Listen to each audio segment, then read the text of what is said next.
been consistent with that message, haven't you? Anything that may appear to be a positive, be it a loan from whatever source, there's always a payback at some point. Yeah, I've tried to help the fans understand the distinction between the permanent gains and permanent losses and the things that are temporary.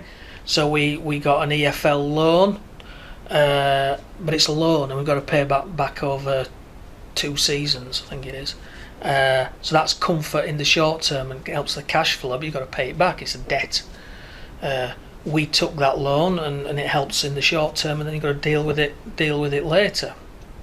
The VAT again is a temporary measure, whereas the furlough is a permanent one. We lost 4 home games, so we're never going to get that income back. But on the positive side, as we discussed earlier on, we haven't paid out the full value of the refunds to fans because of the fantastic support that they've given us. So whilst we've lost 4 games in season ticket terms, we've lost only a tiny amount of income because the fans were generous enough not to ask for that back. But permanently we've lost 4 games of walk-up. So there's all kinds of swings and roundabouts here. I think what fans do need to understand, and certainly at our level in League 2, is the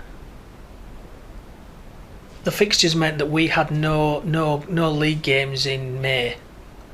So May, June, July, we've got no fixtures to lose. We have very little income because there's nothing going on. We're in the closed season. So in terms of what we've actually lost by closing down in that period, it could have been a lot worse. It could have been a lot, timing wise, the timing, dreadful as it is in terms of people's lost lives, from a financial point of view, it could have been a lot worse for a club like us.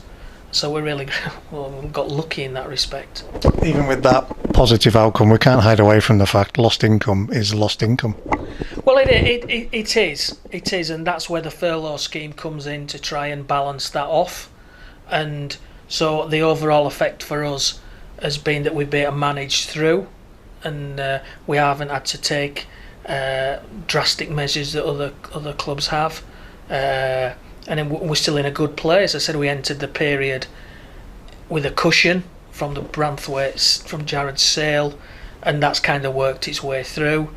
We had transfer fee cash that was due to come in this period, which we've got, and we've got other transfer fee sell-ons that have come in as well. So cash-wise, it's kind of been manageable, and we're in a good place to then face up to what is potentially the real difficulty of the furlough scheme going away and not being replaced by fan income quickly enough, and that's where you do have a problem. So no furlough scheme to cover lost income, and no way of getting it because the fans are still locked out. So a return to fans and the timing of that as compared to when furlough goes away is really crucial, and the bigger the gap, the more problems there is, and the bigger the gap between the amount of fans that we can get in versus normal, the bigger the problem. So if we can start getting fans back in sizable numbers in September before the furlough scheme goes away, then we can ride the storm. If there's a gap, then there's a big problem, and it'll be an even bigger problem for other clubs who haven't had the benefit of transfer income. And you can see this in the way that clubs have been operating. It's well known that normally during the closed season, when there's no income, no cash coming in, fans, clubs traditionally, and we've been one of them, is they sell the season tickets and they get the kit on sale and they get the cash early, and they use that cash to bide them through the summer until the games start again. So faced with that and no games to sell, some clubs have found it really difficult. Some have continued to sell and say, well, we'll carry on and it'll be all right in the end. Others haven't. So it's really, each club, as I've said many times before, is very difficult, very different. The circumstances are very different.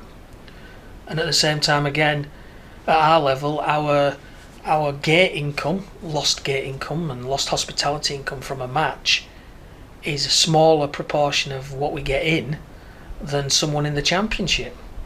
So for us, losing a game, it's difficult, but we're not losing a large proportion of our income. If you're a team that's getting 25,000 fans and you've got to pay refunds back on that, or lost hospitality and lost commercial sponsorship deals and all that, it becomes very, very expensive very, very quickly.